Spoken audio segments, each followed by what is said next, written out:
Okay, now that we have XNA Game Studio Express installed on our computers, it is time to get our hands dirty. Before we get started with Canon 3, I want to introduce you, at least lightly introduce you to the world of XNA games through the creation of a very simple XNA application. What we're going to do is have a little ball that's bouncing around the screen. Basically, we're going to more or less mimic what we did back in that simple Windows app where we had the button bounce around the screen, except for we're not going to get all fancy and add in gravity and all that good stuff. We want to keep this simple so that we can go ahead and move on to Canon 3. So Logan, let's take a look at our implementation plan, and we'll see if we can keep this as quick as possible. So what do we want to do? Well, we're going to start out by creating a project. So even though this is obvious, we need to create a project, save it so that we can copy our target.png file over into the project itself, okay, so that we have access to this file. We've been using the target.png file. Everybody should be familiar with it. We use it as our target in Canon 1 and Canon 2, and it is just a circle, so that's going to work out perfect for us.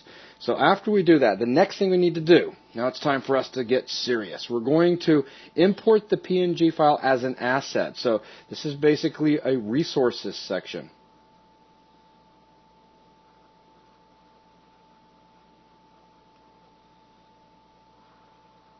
So again, import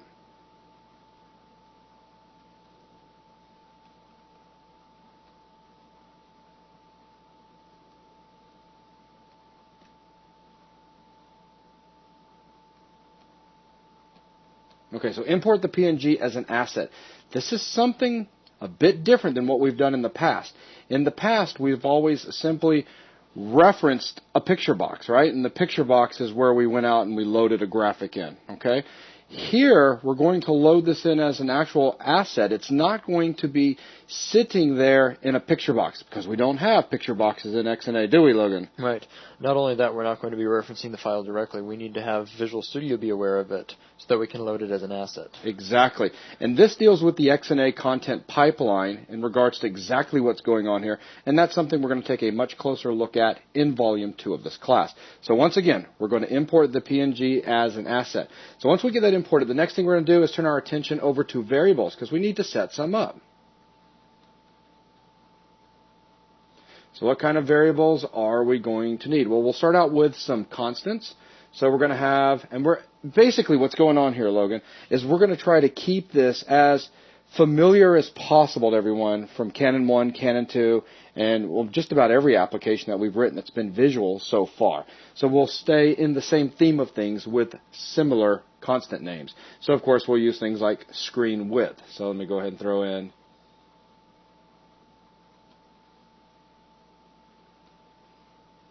So if we're going to have screen width, that means we'll also go ahead and have like screen height.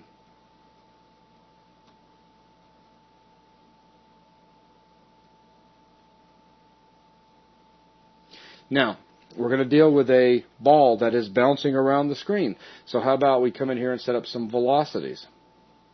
Because again, we don't want to be setting up our ball and setting up its speed and end up hard-coding values in some random place in code.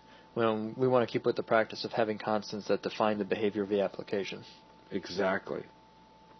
Okay, so after we get those in place, now we need to set up a few more things, such as a texture, a position, and a velocity. So let's go ahead and jot those down real quick and talk about their types. So a texture, a position, and a velocity. Now, let's talk about types. Here, this is going to be the texture, a texture 2D. Aha, a little different than a picture box. A picture box was something we used in the past, which was a control that allowed us to load a graphic into it. A texture 2D is an object that's going to allow us to hold a texture, hold actual texture data for a bitmap file. Then we've got a position and a velocity, and these are going to both be vector 2's instead of points. Ooh, we're getting fancy here. Not really. Basically, with points, we were just dealing with integer values with an x and a y. Dealing with these vector 2's, let me go ahead and write it down. Just as soon as I find my pen, there we go.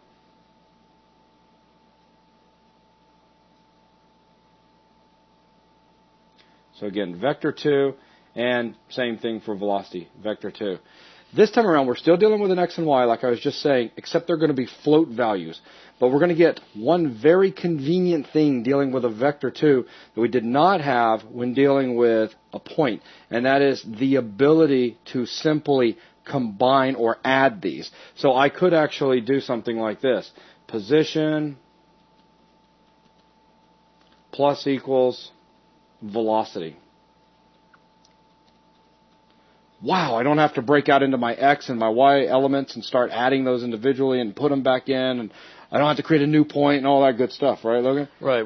At this point, when working with vector 2's, it knows how to add an entire vector 2 together, so you don't have to worry about breaking the components apart yourself to do simple calculations where you want to add both of them together. So in the end, this is going to simplify life for us just a little bit.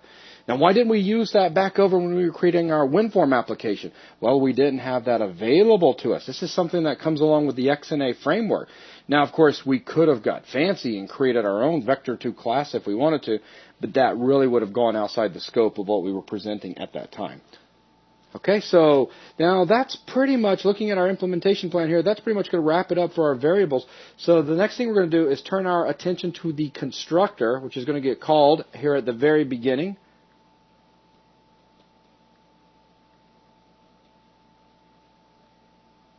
We're going to talk a lot more about constructors when we get over into our Volume 2 of the XNA 101 Xtreme class. But the constructor is something that gets called the moment that a class is created into an object, or an object is created from a class. Okay? Trying to avoid certain terminology at the moment until we get over into our true objects lessons. But in the constructor, what we want to do is go ahead and set up our screen width and our screen height. And so this is where we're basically going to tell the graphics device manager, which is something new you're going to start working with, hey, we want you to set up this width and this height. And we're going to do this by assigning the screen width and the screen height to the preferred back buffer width and preferred back buffer height. So just to keep this short, we're going to say set screen res. How about that for simplicity? Just saves from a lot of writing. All right, after that, we're then going to get into those 4 methods that I wanted us to focus on in Canon 2. As I said, we were going to see them again when we got over into XNA. And those were, let me go ahead and jot them down up here. We were going to see initialize. We were going to see load graphics content. Actually, let me do it like this.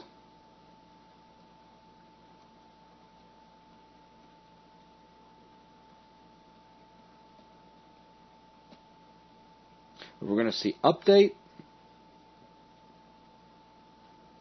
and we were going to see draw. All right, in here, what we need to do with initialize, we're basically going to create our sprite batch. Oh, well, sprite batch, that means we need to add another variable over here. So let's jump back, because see, we've got our texture right here, but we need some way to draw our texture.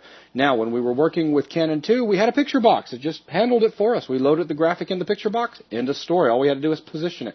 But now we need some means of truly drawing our texture to our graphics device. And this we're going to do with a sprite batch object. So let me go ahead and just kind of jot that down.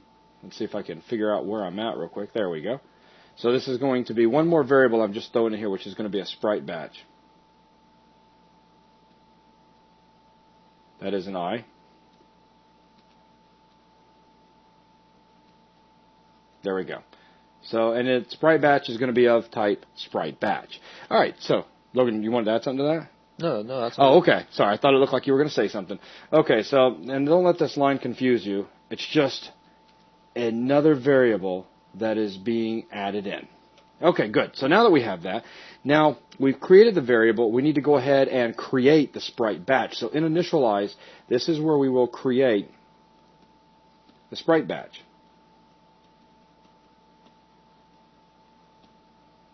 5 points for making it look a little bit better this time around. And then after we do that, we're going to go ahead and assign our velocity.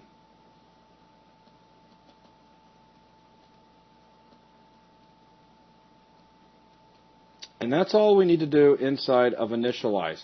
Now over in the load graphics content, what we need to do is basically create our texture. We've got our texture of type texture 2D. We need to go ahead and get the texture data loaded into that object. Make sure it truly exists. So we'll just go ahead and say create texture object. Once again, this means our texture data is now going to truly reside inside of our texture variable. Okay. Now, from there, next thing we want to do is move our attention over to update, and this is where things are going to start becoming very familiar. So down here at update, what we need to do is basically update our position.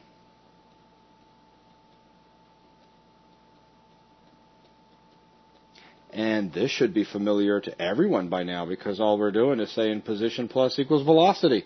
And we've updated our position. Very good. Because remember, our velocity really is just a representation of how many pixels we're going to be moving in X and how many pixels we're going to move in Y. Then what we need to do is check for collisions and handle any collisions accordingly. So I'll just write collisions. Everybody remembers how that works.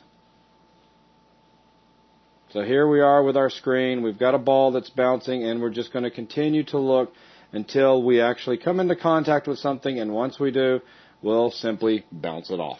Simple as that. Okay, it's going to look exactly like it did all the way back in that simple Windows application that we did. It's very easy bounce code and very easy collision detection using if statements. All right, so that's going to be update. That's all we need to do.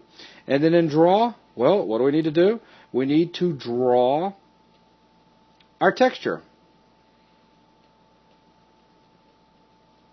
How do we draw our texture? Well, we draw it using, or you could say with, the sprite batch.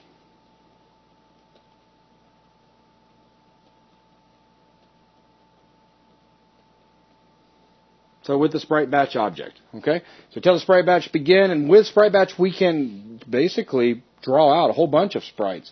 So we've got just the one sprite to draw, so we'll say draw this sprite, and then we'll say sprite batch dot end. And then once we end it, basically it's going to flush out all the graphics that we have said to draw, and you're going to get to see them. That's simplified, but that's what's going to happen. So this is our implementation plan. Very simple application. Okay? Anything you want to add to this, Logan? No, I think that pretty much covers it. Again, like you said, just a simple demonstration of a moving object inside of XNA. You got it. So with this all set up, it's time for us to jump on over into Visual Studio and code it. So that's going to wrap up this video. Thanks a lot.